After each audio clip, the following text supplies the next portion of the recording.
Abdurahmon Chalamazoriy degan bitta xunasa tabiatroq bola bor. Ya'ni erkakligi menimcha qolib ketgan. Erkak sifat Namangan, erkak sifati Namanganda ya'ni asl hisoblanadi. Shu Namanganda qolib ketib qolgan, u chiqib ketib qolgan erkakligini tashlab. Chalamazoriy, Chamanzoriy deb qo'yadi. Chamanzor degan Namanganda mahalla bor. Juda qaynagan mahalla, haqiqiy ya'ni gapida turgan insonlarning mahallasi. Shu mahallaning nomini bulg'ab Chamanzoriy deb yozyapti. Men aytaman uni, yo'q, sen Chamanzoriy emassan. Sen Chalamazoriysan. Men haqimda eshak deb post qo'yib, haqorat qilib, to'xtamay osilaveradi. Kel, o'tirib gaplashaylik yuzma-yuz. Nima darding bor, nima g'aming bor?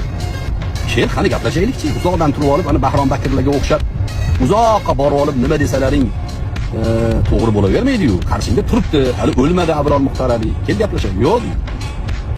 Innal hamdalillah nahmaduhu va nusolli ala rasulil karim. Sen shoshilma. Haqiqiy xunnasa kim? Haqiqiy Alloh va rasulining yo'liga chaqiryapgan kim? Mana kelsan bilan aniqlaymiz. Ya gaplashgan kelayotgan bo'lsa, mana gaplashamiz. Meni maqsadim nimaligini, nima narsani xohlayotganligimni senga aytaman. Sen haqiqiy mana shu da'vo qilayotgan narsang agar haq bo'ladigan bo'lsa, shuni ustida bo'ladigan bo'lsang, qani javob bera olaysanmi yo'qmi? Ko'ramiz. Faqat men senga nik qoldiraman, bu yerda TikTokka kelasan. TikTokda sen bilan ashitda bitta gaplashamiz. Sen iman, boshqa hech kim chiqmaydi. Chunki sen ani jinnikitni Telegramingga borsam, bir balo erkin e'tiqod degan joyingga kim borsa sen hammani mikrofonni bekitib qo'yasan, xotinlarga o'xshab. U bo'lmaydi. Mana bitta gaplashamiz. Men hech kim mikrofonni, sen mikrofoningni bekitmayman, sen ham meni mikrofonimni bekita olmaysan. Mana bitta gaplashamiz. Faqat vaqtini aytib qo'y. Qachonga vaqting bor? Hozir kela olaysanmi? Agar hozir kelaman desang, hozir meni vaqtim bor, hozir gaplasha olaman. Agar yo ertaga yoki indinga bitta kunni belgilab, faqat yozib javob qilib qo'ysang bo'ldi. O'sha vaqtga, o'sha soatga men seni kutib turaman. Bismillah. Hujjat keltirish fazilatli odamlar ishi. So'kib haqoratlash razil odamlar ishi. Hujjat dalilsiz qolib sultoniga qarab qochishlik bu haqiqiy botil ahlining ishidir, deydi Shayx Sulaymon Ulvon hafizahulloh. Nima bo'ldi o'g'il bola? Ha, yuzma-yuz turib gaplashadigandiz yoki ruxsat berishmadimi? Uyda bironta ayollaringiz. Nima bo'ldi? Haqiqiy xunasani kimligini dalil isbotlab o'rtaga chiqarmaymizmi? Bu musulmonlar bilmaydimi, o'zbek zabon musulmonlar? Nima orqaga yurayapsiz? Yoki o'zingiz bildingizmi kimligingizni? O'rtaga chiqarib hammaga ovoza qilishligimiz shart emasmi? Qo'rqib ketdingizmi yoki duxingiz yetmayaptimi?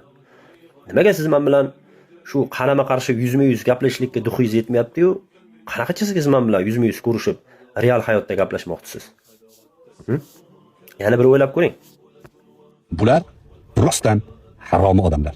Abrahalar, shu Chamanzoriylar, katta ehtimol bilan shu Abdulloh Zufarlar, bular harom odamlar.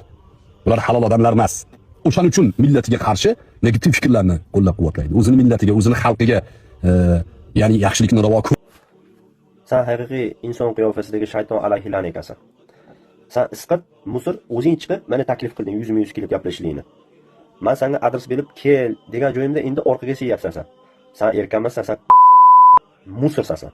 Insoniyat eng oxirgi ko'rt haqiqiy ko'njinli toifasiga kirasan sen. Qayda Ibrohim yoki men yoki Abdulloh Zufar yo boshqasi mana shu tashqaridagi tavhidga da'vat qilayotgan musulmonlar qaysi bittasi bu o'zbek millati haqida negativ fikr bildirdi? Birinchisi sen mana shunga dalil olib kel, eshak. Dalil olib kela olmaysan. Endi seni haqiqiy xoinligingni, din dushmani ekanligingni, bu o'zbek zabon musulmonlarni, o'zbek millatini dushmani, haqiqiy xoini ekanligini aytadigan bo'lsak, millatga negativ bo'ladimi? Sen o'zingdan nimaga millatni yoqib olding? Chort. Isqirta kazansa, millatning orqasiga bekinyapsan endi. Sen bu millatning dushmanisan. Vallohi, Allohning nomiga qasam ichib ayta olaman, sen bu o'zbek millatining dushmanisan. Vaqt soati keladi, bu o'zbek millati seni kimligini yana ham biladi. Faqat senga bitta ikkita manaqa dinini yaxshi tushunmagan ko'r muridlar ergashib, sen o'shalar bilan havolanyapsan-da, endi millatni yo'q qo'yibsan o'zingdan. Voy munofiq. Biz bu millatga yaxshilikni ravo ko'rganligimiz uchun Alloh va rasulining yo'liga ergashishlik kerak ekanligini aytayapmiz. Tavhidga buyuryapmiz. Biz mana bu o'zbek millatini ertaga qiyomat kunida senga o'xshagan xoin munofiqlar bilan, zolim podshohlar bilan, tog'utlar bilan birga qiyomat kunida birga bo'lib qolmasin, shular bilan jahannamga ketib qolmasin deb sen xoinni basharangni bu o'zbek millatiga bildirishingni xohlaymiz. o'zbek millatini ertaga Alloh va Rasulining yo'liga ergashib, Alloh rozi bo'ladigan haqiqiy tavhid ahli bo'lishligini xohlaymiz. Vallohi bundan boshqa narsani xohlamaymiz. Sen cho't endi bilan orqasiga bekinib o'tsan. Sen erkak emassan. Sen haqiqiy ishtiniga siyib, o'zi qusib qusug'ini yeydigan, shunaqa musor oxirat odam ekansan. Shundaymi? Sanga emas, tavhid ahli bilan gaplashishlik sanga emas. O'zingni ichingdan chiqqan Mubashshir Ahmad bitta ikkita haqqa gapirib qo'yganligi uchun qara, seni xoinligingni aytmadi. Seni ustingdagi zolim podsholaringni xoinligini yoki din dushmanligini aytmadi u odam. Prosta aytdiki, shu ichkaridagi mujohidlar bular xoinlar emas ekan bular. Musulmonlarga yordam bergani kelgan musulmonlar ekan deb qo'yganligi uchun qamalib ketdi. Birontang chiqib bitta narsa gapira olmading-ku. Sen najas isqirsan. Vallohi hamma ertaga agar bu dunyoda Alloh taolo sizlarni hidoyat qilmasa, ertaga qiyomatda birga bo'lgin. Alloh senga kifoya qilsin. Isqir. Senga emas, men bilan gaplash. Tushundingmi? Cho't. Agar onangni hurmat qilsang ko'rishasan men bilan. Yo, onangni hurmati senda bo'lmasa, onang seni haromdan orttirib qo'ygan u seni onangda alaming bo'lsa, bu onang seni zinokor xotin bo'lib, seni haromdan orttirib, ana bu mikrorayonda domladan orttirib olgan bo'lsa, Abdurahmon, unda men bilan ko'risha olmaysan. Innal hamdalillah nahmaduhu va nusolli ala rasulil karim. Allohumma arinal haqqa haqqan warzuqna ittiba'ah va arinal batila batilan warzuqna ijtinabah. Sen xoin haqiqiy munofiq ekanligingni biz eskidan bilardik. Lekin yangi bilgan narsalarimiz sen haqiqiy Abdulloh ibn Ubaylani zurriyoda o'shalarni davomchilari ekanligini ham bildik. Sen Jahm ibn Saffonni ishlarini davom ettiruvchi haqiqiy Jahmiy ekanligini ham biz bildik. Sen Abduvali Qorika rahimahullohga Alloh taolo u kishining shahodatini qabul qilgan bo'lsin, shularga ham haqiqiy murid bo'lganligini, sen yoningda 4 ta birodaring bo'lib hijratga chiqmoqchi bo'lganligini ham biz bildik. Lekin sen xoin ana shu 4 ta birodaringni qamalib ketishlik evaziga, hijratdan sen voz kechishliging evaziga, mana shu O'zbekistonda yaxshi yashab, mana shularga xizmat qilishlikni tanlaganingni ham biz bildik. Sen haqiqiy xoin munofiqsan. Alloh taolo seni agar hidoyat qilmasa bu dunyoda, oxiratda holingni ko'ramiz inshaalloh biiznillah. Sen har qancha musulmon ayollarga bo'xton toshini ot, ularni zinoda aybla, lekin sen o'zing birontasini ko'rmagansan, bilmaysan. Mana bu sen qo'yayotgan mezonni biron bir ahli ilm qo'ymagan. Hattoki mana shu Motrudi, Ash'ari bo'lganlar ham qo'ymagan buni. Sen naqadar bir shu darajada bir jirkanch maxluqmisan, iflos. Xo'p, biz musulmonlar lekin bundan ogoh bo'lishligimiz kerak. Payg'ambarimiz Muhammad sallallohu alayhi vasallam biz musulmonlarni bunaqa ishlardan qaytaradi. Mana Imom Buxoriyda rivoyat qilingan 7 ta kabira gunoh bor. Mana shundan Payg'ambar alayhisalom juda qattiq qaytargan biz mu'minlar, musulmonlarni. Ular nimalar? Ular الشرك بالله والسحر وقتل النفس التي حرم الله إلا بالحق وأكل الربا وأكل مال اليتيم والتولي يوم الزحف فقذف المحصنات الغافلات المؤمنات. mana shu 7 ta kabira gunohlar Allohga shirk keltirishlik, sehr, jodu bilan shug'ullanishlik, qotillik, bir beayb insonni bir nafsi o'ldirishlik, ribo, sudxo'rlik bilan shug'ullanishlik, yetimni haqqini yeyishlik, jang maydonidan qochishlik va 7-si pokiza muslimalarga bo'xton qilishlik. Mana bu agar diqqat qiladigan bo'lsangiz 7 ta kabira gunoh. Mana bularning ichiga zino degan narsani aytmadi Payg'ambar alayhisalom. Hattoki bir ayolni zinoda ayblashlik o'sha zinoni qilishlikdan ham yomon ekan demak. Endi Robbimiz Alloh azza va jalla mana bu ishlarni qilayotganlar haqida nima deydi bizga?